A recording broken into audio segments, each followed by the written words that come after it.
Yes, welcome along to episode 16 of Upping The Ante in association with Bet365 with David Jennings and Gavin Lynch, counting down to the 2020 Cheltenham Festival.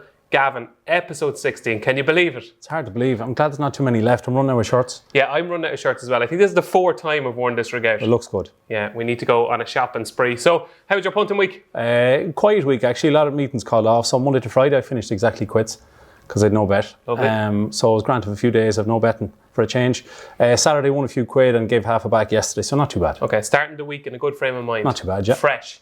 Yeah, you go well fresh. And what Upping The Ante viewers want to know, Gavin, is how was the romantic Valentine's night? Yeah, it was great. Good time had by all. Went to Peplo's, lovely restaurant, gorgeous food.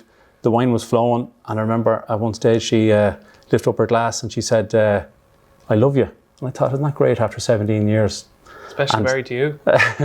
And just to be nice, I said, "Is that the wine talking?" She said, "I'm talking to the wine." So that put me in my place. Let's get on with the show.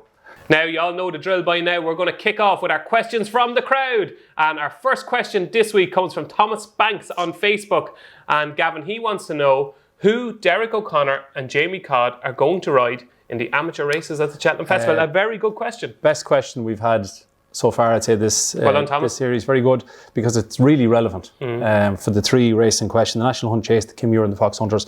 I had a look through it. I'd say Jamie will ride a horse for Gordon Elliott in the National Hunt Chase, be it Champagne Classic, Battle Over Diane or even Raven Hill. I'd say he'll ride one of those three. Hopefully it's Champagne Classic. I think Derek could maybe ride Speakeasy, or I think Tizzy is looking for a jockey for Copperhead. So I'd say... Very good impression of Colin. Lovely horse.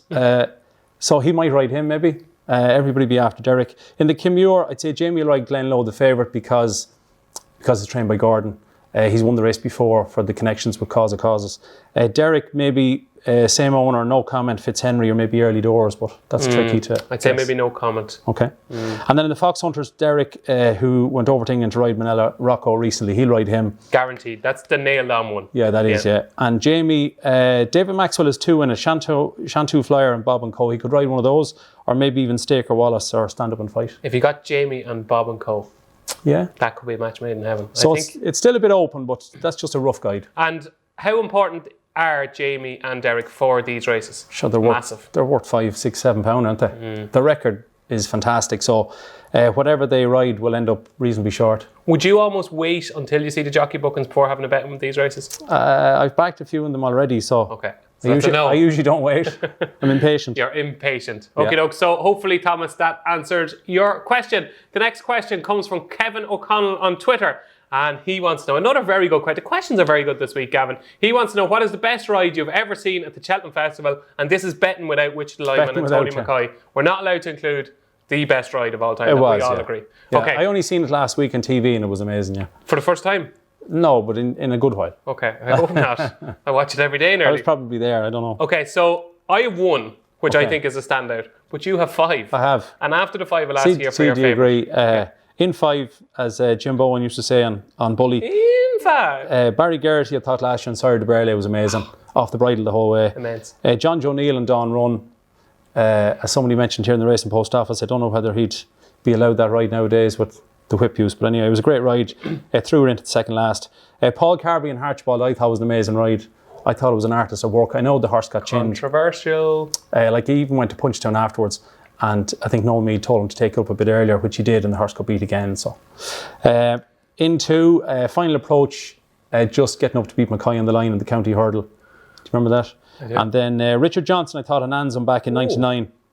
I think I was 18, expecting that. And I backed like Coudray, and at the time he'd be a bit sick, but when you look back at it, it was a brilliant ride. Yeah, it was. It was yours. Here's what you could have won, Gavin. Here's what you could have won. A speedboat. You could have won a speedboat. No, for me, the best ride I have seen at the Cheltenham Festival, apart from Tony McCoy and Wichita Lyman, was a 2011 Supreme Novices Hurdle.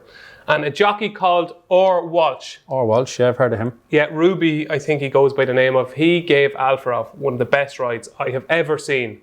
To win that race, back from a long injury, first ride back, didn't even warm up for the festival. First ride back, it was that vintage Supreme Novice Hurdle where it was possibly the best of all time with Sprinter Sacra, Q Card, Spirit Sun was second, and Ruby on Alfarov never gave up, got him going up the hill. And for me, that was Ruby's best ride at the Cheltenham Festival. Ruby was magic at Cheltenham. Yeah, he certainly was. Amazing, yeah. And that day on Alfrav, I thought he was particularly good. Our next question from the crowd, that comes in from Harry Butler on Twitter. And he wants to know, what is your nap of the entire meeting, Gavin?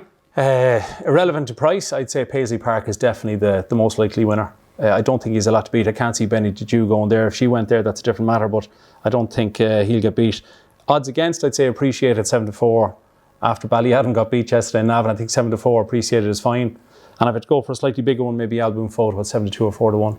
Excellent. Who would you think? Paisley Park. Paisley Park, yeah. Because the most arduous task at the minute with Paisley Park is trying to find horses to run against Paisley Park. Yeah. Looks like Somerville Boy is going to be second favourite. He's already beaten him. Yeah. I know he'll win, yeah. Yeah. He should do. Yeah, if you're getting your 8-11 or 4-6, I would say maybe snap it up in your multiples. And the final question this week in our questions from the crowd section is from Peter Kavanagh on Twitter. And I suppose this is to you, Gavin, because you're Tiger Roll's biggest fan. He wants to know, what do we make of Tiger Roll's return at Navan? Is he not the banker of all bankers at the Cheltenham Festival? And should he not be 1-3 to win his third Glenfarclas cross-country chase? The good thing for punters is that horses at Cheltenham don't go off 1-3 because they're so competitive. He is 10. Last year he won the Boyne Hurdle. This year he's beaten 14 lengths. So you could argue, obviously, it's not as good a run. The only difference is last year it was yielding ground and this year it was heavy. So he was entitled, I suppose, to get tired. But Gordon and Keith seemed delighted, so I'd go with them. Like, he should be odds on. Probably should be, yeah. Sure, he won it last year by 22 lengths. Now, last year wasn't a great renewal to say. I kind of expected, watching the race, if he showed his enthusiasm, the excitement for racing, and showed he was in one piece, that the injury didn't have any effect on him, I said, once he does that, he'll be odds on. He showed that and more, and he's still odds against. Yeah, he's even money with Bet365, NRNB, non-runner, no bet, and that seems very fair, yeah. Yeah, no, I think Tiger Roll, I think he's going to do it again, Gavin. Please God, it'd be great. It certainly would. That was this week's Questions from the Crowd. And now, Upping The Ante viewers, it is time for the week that was. Yes, this is Gavin Lynch's reflection on the last 7 days. And while we thought it might be quiet, it's actually not, Gavin. Yeah, I thought with lots of meetings called off with the gorgeous weather we've had that it wouldn't be too many, but there's a few to mention. You thought you might get sleep on Sunday night. Yeah, you didn't. No. First flow Thursday in Leicester is worth a mention. 25-1 now for the Grand Annual. Won a novice handicap chase by 17 lengths. It was rated 141 before the other day, so that likes to be up there, jumps well. It might have a role to play in the Grand Annual because it likes to be up there. Needs soft ground, I think. Probably. Friday in Fakenham, 2 horses worth a mention. Grenadine, he's now 3 from 3 over fences. I like him. I like him a lot too. Yeah. I think if you go look at the video, he's now won off 132, 138. Natural, like even at Ascot, I thought jumping was exceptional. The other day he was rated 147. Jumps really well, travels gorgeous, yeah. So he's 8-1 favourite for the Grand Annual. So he's definitely worth a mention. Shantou Flyer, who was second in last year's Fox Hunters, won by 23 lengths. Interesting race to watch. Which? The race just fell apart. Oh, yeah. It did. But David Maxwell is a choice our to old make. buddy Davey. Yeah, we give him a mention every week. I love him. But he's only 6-1 with Bet365. He's 10s and 12s elsewhere, but obviously Bet365 are trying to duck him. On to Saturday then in Ascot, 4 horses to mention. The first one, I was really impressed with Sporting John. Yeah, I have to hold my hands up. So was I. I thought Master Debonair beat him. Now, nothing went right for Master Debonair. Yeah, and don't know whether he fully stayed really. It was 2 mile 3. The time was very fast. I think it was 11 seconds quicker than the handicap hurdle. He jumps really slick, I thought. He jumps very fast. He's won a point to point and he's now 3 from 3 over hurdles. He looked like he had pace, didn't he? Yeah, Philip Hobbs said afterwards that he'd probably go for the Ballymore. But I think he's the first real big danger to Envoy Allen in the Ballymore. Whoa, really? Yeah, I do, yeah. I think he's a big danger because, as you say, he definitely has gears and he jumps so well. Copperhead, I thought was very impressive. The way it travelled, the way it jumped, out of that ground to jump so well was particularly impressive. Won by 17 lengths. It was 2.5 seconds quicker than the Ballyoptic handicap chase, so the time was it was nice and fast. He's now won his last 3 over fences. If he goes to the National Hunt Chase, I hope he doesn't, because I've carefully selected, but I think he's a big danger. Yeah.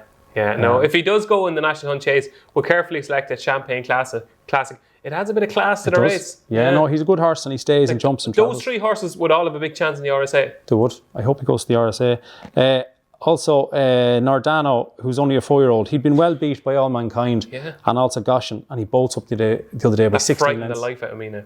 Why? Aspire Tower fan. You see what Goshen did to Nardano. Yeah. Nardano does that to seasoned handicappers. Yeah. All Mankind beat him by the same amount, so. Scary stuff. Yeah. And he won that off 128. He's 20 to 1 for the Boodles. Riders on the Storm won the Betfair. Right. Couple of questions. Yes. Would he have won? I would 60-40 against. I'd say no. I'd say 70-30 against. Okay. Yeah. Was it a good ride? I'd say maybe he was trying to put pressure on the Fav surname, but in the end, he got away with it. What's wrong with surname? Don't know. Okay. Win problem. Did he ever deserve to be rated 177? Well, you see, he did and he didn't. It's always, say, rated, it's on your best performance, and he did beat Altior, so, and he was even rated that beforehand, but. Okay, and final question from me on this is, does Riders on the Storm have any chance in the Ryanair chase? He has to have a chance. He's only 6 to 1 for the Ryanair. I wouldn't, I've backed to Plutard. You fancy Min. I just think if Traffic Weed beat it the other day, it'd be out to 12 to 1. Mm-hmm. So I think 6 to 1's a bit short. What do you think? Yeah, I think it's a bit short. I think he's a nice horse, but I'd be surprised if he won.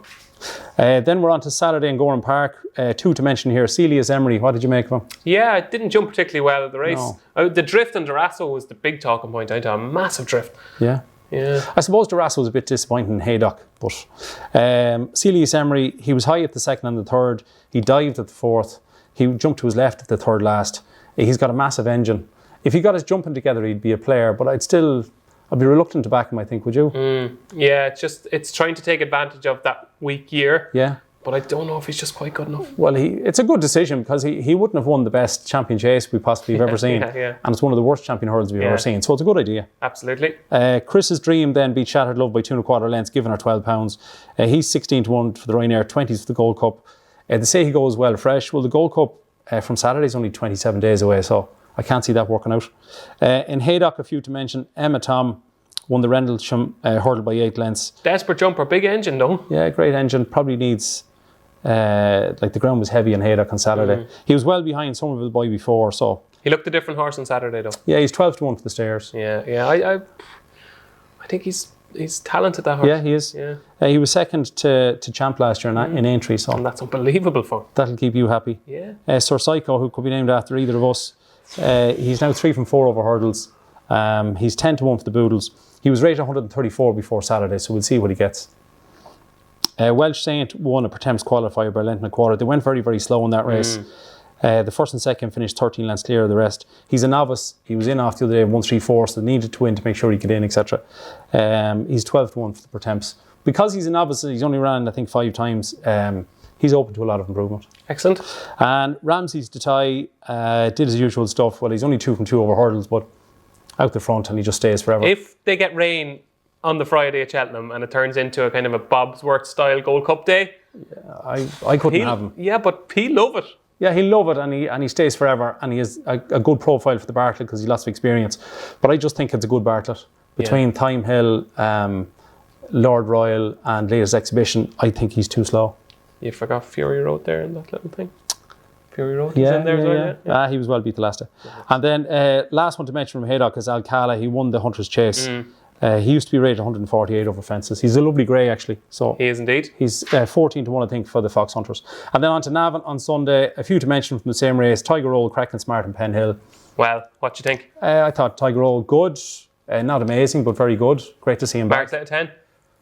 7 or 8, what do you think? Yeah, about 7.8. 7.8, yeah, to be specific. But it'd be lovely to see him win it at Cheltenham, and then we'd have the big story for Aintree. Yeah. So that'll be great. I think he's travelling better now than ever. Like, I think he's loving. I think he wants to race. Like, I think, like, if you go back to his earlier runs over fences, and even before he won the Munster National at Limerick, he was a kind of a bit sulky and even loving it now. Yeah, even in the National Hunt Chase, yeah. But even like last year, he travelled brilliant in his races. So. Yeah. But I'd love to see him win at Cheltenham. Kraken Smart won the race. It's amazing that the winner didn't get much talk about him. Went up £8 to mark a 153. Okay, so I think they're talking maybe he might go on the Coral Cup. He's had a very mixed season. He had 4 runs over fences. He had 2 runs over hurdles. He'd want the ground very, very soft, I think, in the Coral Cup, to have any chance. Penn Hill, he's a strange character. He used to go to Cheltenham without hardly any runs, and now this season he's had 4 runs and he's gradually getting a little bit better. I got a text message straight after the race from our colleague in the Racing Post, Mark Boylan. Penn Hill, Coral Cup. Penhill Coral Cup. Similar type of profile to Wicklow Brave, he thought. Class angle in the Coral Cup. And the more I look into it, the more he could be right. I'd say Willie would still go for the stairs though, would he? Okay, sorry Mark. No, just Willie generally goes for the grade 1s rather than handicaps. Okay. Captain CJ is not going to Cheltenham, but he's worth a mention because he had been second to Manila Indo, whose form was given a boost, and he's going with the Irish Grand National. And speaking of Manilas, myself and Manila Fair, gone. We're finished. That's it. It was bottomless. It was almost unraceable. It was 3 miles around the galloping track like Navan. It was Manila Fair written all over him, that 10 up novice chase. And what did he do? Pulled up. Yeah. He ran well in Gorham Park. One horse to mention there that has come out of Cheltenham is Wolf Prince. He was second favourite for the Boodles. Yeah. He's out. So just makes Aramax all the more certainty, isn't it? Maybe. So that's the week that was. That was the week that was. Now, as you'll know by now, here on Upping The Ante, each week we preview one of the big races at the Cheltenham Festival. And you know what we're going to do this week, Gavin? We're going to have a look at the festival opener. Yes, the first of 28 races at the 2020 Cheltenham Festival is the Supreme Novices Hurdle. And as always, Gavin, it is a corker. At the moment with Bet365, Shishkin is your 5-2 favourite. Abracadabras is 9-2. Asteria Forlange 11-2. 6-1 Fiddler on the Roof. 8-1 Chantry House. 8-1 Sporting John. 14-1 Captain Guinness. And 20-1 Bar. Shishkin, only place we can start is with Shishkin. Yes. The right favourite, the right price? The right favourite, definitely. 5-2 to me is a little short. He fell, obviously, which is a negative, and then he won his maiden hurdle, and he won very well in Huntingdon. He hasn't done it at grade 1 level, so I think it's a good race, and I think he's a gorgeous looking horse, but maybe he's a bit short. I wouldn't back him at 5-2. Okay, would you be more surprised if he won or didn't win? Oh, he's odds against, so I'd be surprised if any of them won, if you know what I mean. Yeah, percentage-wise. Yeah, it's probably a stupid question. But he's a gorgeous horse. To me, it's all about price. Yeah. If he was 4-1, 5-1, I'd be saying, yeah, back him. Okay. But 5-2 is a bit short. Okay. Shishkin, 5-2. Abracadabras, 9-2. I went and looked at him again just to make sure I wasn't dreaming. But like he was turning in last year's bumper. You hate this horse. No, I don't hate him. No, he's a good horse. No, he's won a grade 1. He's a good horse. But I looked at the video of the bumper last year again, and he turns in travelling well upsides Envoy Allen. And he ends not a bad horse, Envoy Allen. No, but he ends up being beat 6 lengths. And if they went much further, he ended up finishing 4th. I think the 5th horse would have went by him eventually. So I just can't have him. What did he do again? What did he do? Something? Nothing, but I just can't see him coming up the hill. Bully you when you're in school or something? No. No, you just don't like him. I don't like Abracadabra. No. You got a bad burger in there. I must have. But I just think there's better options than him. Okay. Abracadabras, forget about him. According to Gavin Lynch. I'm sure if this horse wins, the after show is going to be very He'll interesting. travel like that to the bend now. Yeah, but love them types. Yeah. 11-2, Asteria Forlange, who is the complete opposite to Abracadabras, and that probably wants further, finds plenty off the bridle. And that performance at Leopardstown at Dublin Race Festival was visually very impressive. Very, very impressive. He jumps a tiny bit to his right, but it's not a negative. Usually it is, but for him it's not. It's a bit like Apple's Jade, the way she jumps, going that way. Jumped very well, travelled well. The time was good. He shot the race to bits before the last. He's a good horse.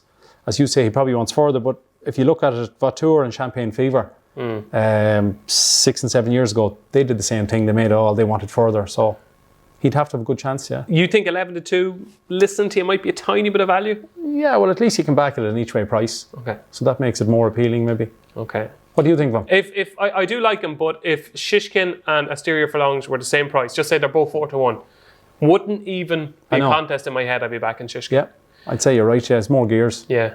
So we're just favouring Shishkin over him price. Yeah, it's all about price, yeah. Okay, and Fiddler on the Roof, 6-1, not flashy, gets the job done, Tallworth winner, nice horse.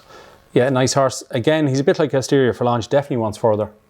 Will he be able to travel well enough to be with him turning in? That's the question. Okay. And if he makes a mistake, then has he got the gears to get back in? Chantry House, Sporting John, similar profiles, both unbeaten. Of those two, who would you prefer? I like Sporting John, but I think he'll go for the Ballymore, and I'm praying the Chantry House goes for a handicap, maybe the county, because he got a rating of 140, which I think is very lenient. So I just pray he goes for the county. Okay, keep praying so. And the other one who is shorter than 20-1 Bet365 is Captain Guinness at 14-1. Yeah, I like him. Won very well in Navan, out the back. Got an educational ride. I'm not saying it wasn't off, it was off, but just the first time out, she did the right thing, held it up and brought it into the race late and won well. The last day everything went wrong in Punchestown, so I think that has a good chance. Okay. 14 to 1, a little bit of value? Yeah, each way, yeah, definitely. Okay, and one that I want to mention that I just think is just too big of a price. Go on. Is Sylvia Pimpernel, because I thought that was impressive. A travelly type, but there's a bit of substance to it. Yeah. Didn't run well in the Royal Bond, but at Christmas at Limerick. Yeah. Visually, I saw something different in Sylvia Pimpernel than I'd seen before. So it's been to Cheltenham already. So it's been to Cheltenham already. That form looks really solid at the moment. 33 to 1. Look, the chances are he's not going to win. He's a 1 to 40 shot not to win. But I think at 33 to 1, I think it's a good Supreme. Value. Yeah, I think it's good Supreme. So for me, Shishkin is the most likely winner. Each way alternative, Sylvia Pimpernel. For you? Shishkin the most likely winner, but definitely the each way value is Captain Guinness, I think. Excellent. So that was our look at the Supreme Novice Hurdle. Now, what you all want to know now is what's happening this week. Gavin, Ireland, a lot of race meetings called off in the last 7 days, but it's a busy, jam-packed week this week. Yeah, Punchestown on Wednesday, you've got the Grade 3 Quevega Mares Hurdle. Your horse, which is very appropriate at the minute, Stormy Ireland. Yes, topical tip. So, be nice to see her run on Wednesday. Stuff, yeah. Thurles on Thursday, 2 race dimensions. There's a Hunter's Chase, Stand Up and Fight, and Staker Wallace are both entered in that, so that's something to keep an eye on. And the Michael Purcell Novice Hurdle is also on Thurles on Thursday. It's a very good race, but it also can be a good pointer to the Martin Pipe. A couple of years ago, Blow by Blow won it, so just keep an eye on that maybe. Okay, excellent. And Kempton on Saturday. Some final late Cheltenham clues could be on offer. The Pendle Novice Chase, my old favourite master, Tommy Tucker, 2.5 miles, Kempton, perfect. Now he got a crash and fall in the Cottle Star Novice Chase at Christmas, but if he's over that, he's going to take some beating if he gets into rhythm. Love that horse. The Adonis Juvenile Hurdle, our old buddy Paul Byrne sold Fujimoto Flyer after winning her 2 starts in Ireland. Now in the colours of Isaac Swade and Simon Munir. Daryl Jacob likely to ride. She's a nice filly, Gavin. Yeah, she was very, very good. Was it Killarney and then over in France, so yeah. Be interesting to see how she gets on. Yeah. And just a tip in what used to be the Race and Post Chase, now it's the 888 Sport Handicap Chase. I like Adrian Depont, who's rated 145. I think he could be a couple of pounds well in. He's unexposed over that short of a trip. Okay. And at the weekend in Ireland, at Fairy House, you have the Bobby Joe, it's Grade 3, which is usually a pointer to say to the Aintree Grand National. There's a good juvenile hurdle at Grade 3. And Sunday Nace, a very good card. I'm going to be there myself. There's the Paddy Power. You're in Nace on Sunday? Yeah. Signed autographs? There's the Paddy Power Grade 2 Novice Hurdle. There's also a Grade 3 over fences. So that should be a good card. Okay, so the week that was next week will still be interesting? Yeah, should be, yeah. Okay, that's what's happening this week. Now, have we got a treat in store for you? Well, I say treat. Gavin, don't make this boring, okay? This is Gavin Lynch's in-depth look at the handicaps at the Cheltenham Festival. These are the marks that if you fancy a horse, these are the marks that you shouldn't have. Gavin, don't make it boring, okay? It has to be interesting. You called it a treat, so it's a nerdy treat. How's that? A nerdy treat. Yeah. Go on, give us your nerdy treat. It took me an hour and a half, so you'll have to listen. An hour and a half? Yeah. I'm going to cut you off now if it gets too boring. Okay. Right, the 10 handicaps at Cheltenham. First thing to say that 7 of them are open-ended at the top, just to make people aware of that. A lot of people would know that, but just in case. There's 3 that aren't. There's the Northern Trust Novice Handicap, which is a 0 to 145. 145. The Kimure, 0 to 145. And also the Martin Pipe, 0 to 145. But the other 7 are open-ended at the top. If you have a 160 horse, you can run in it. But generally, the top ratings are around 155 because they mightn't be good enough to run in the Grade 1, but they want to run in the handicap. Okay, like you mentioned, Penhill or whatever.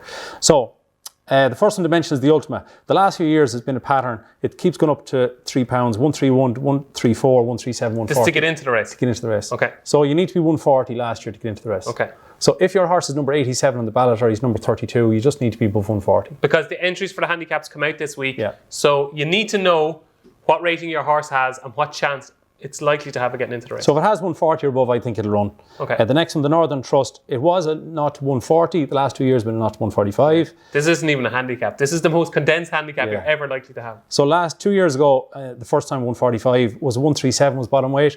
Last year was 138, so I presume this year will be 138. So it'll only be £7 top to bottom. If even. Yeah, if even. £6 or £7. And so I would go for the class horse in the race. I have one in mind, which I might tip up. Note. 145. No, I have a better one for you next week. It just depends if it gets in. I'm not going to tell you till next week. If it mightn't even get in? No. Okay. But if it does, give us a clue. No. Irish or English?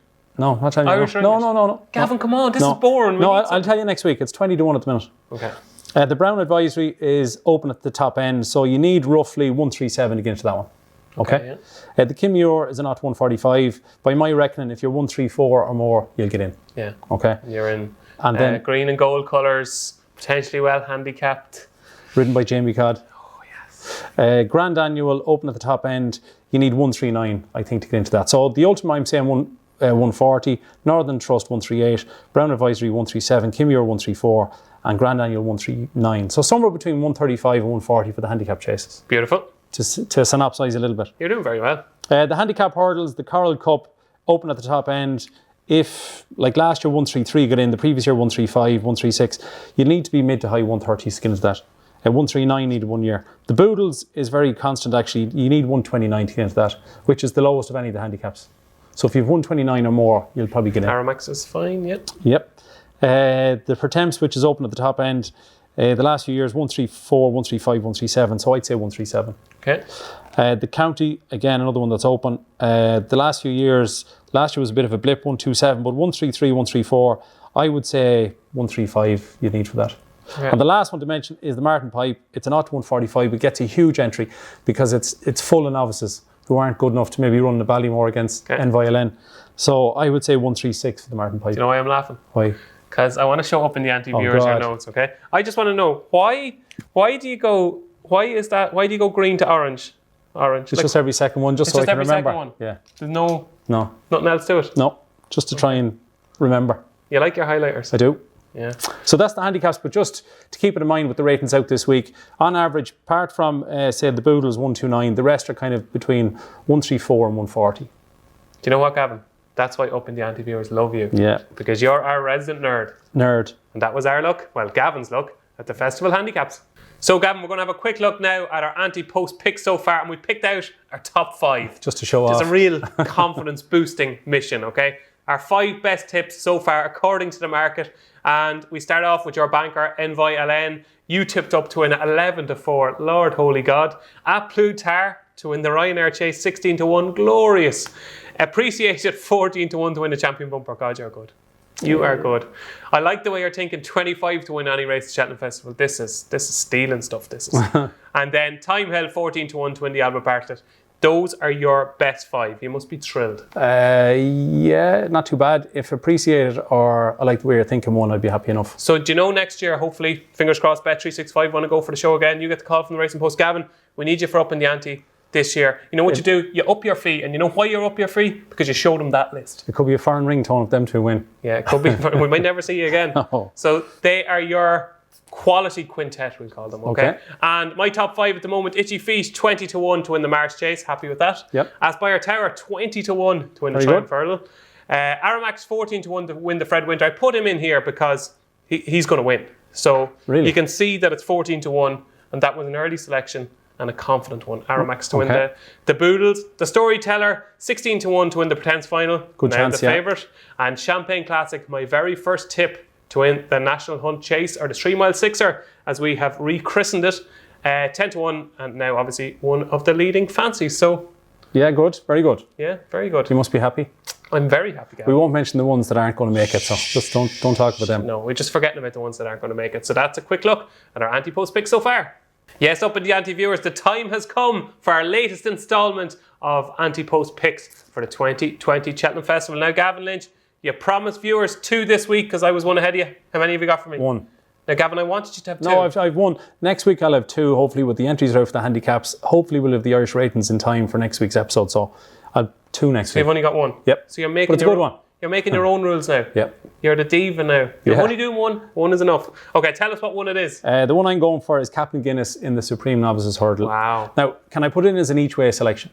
Because with Bet365, it's 14-1. Do you want to just do the show yourself or what? No, but I'm just asking. Do you want to do the run order? Do you want to present it? It's N or NB, so it's, if the horse doesn't run, you get your money back. So I think 14-1 each way is a good value. Okay. And if it's in the first 3, it's more or less like an even money winner. So at least there's a bit of a safety net. Yeah. As we said earlier, we were talking about the Supreme earlier. It's had 2 runs. The one thing as well, it's only a 5-year-old. Out the back in Navan, stayed on late. The favourite fella it was going to win anyway.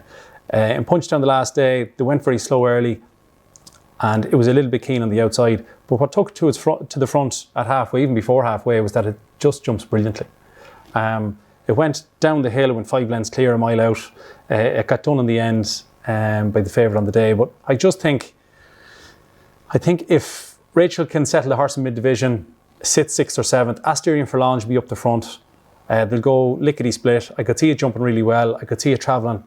And unlike one or two others, I think it'll stay on up the hill. Lickety-split, I love that. It's only got 2 runs, as I said, it's only had 2 runs, up to a huge improvement. If you're looking to get value this close to Cheltenham, you can't be picking horses that have won 2 or 3 races in a row by 10 lengths because they're going to be short. So I think there's a reason why it got beat the last day against Andy Dufresne. And I think 14-1, it's a very good race. Shish going to be hard to beat, but I think it's good value.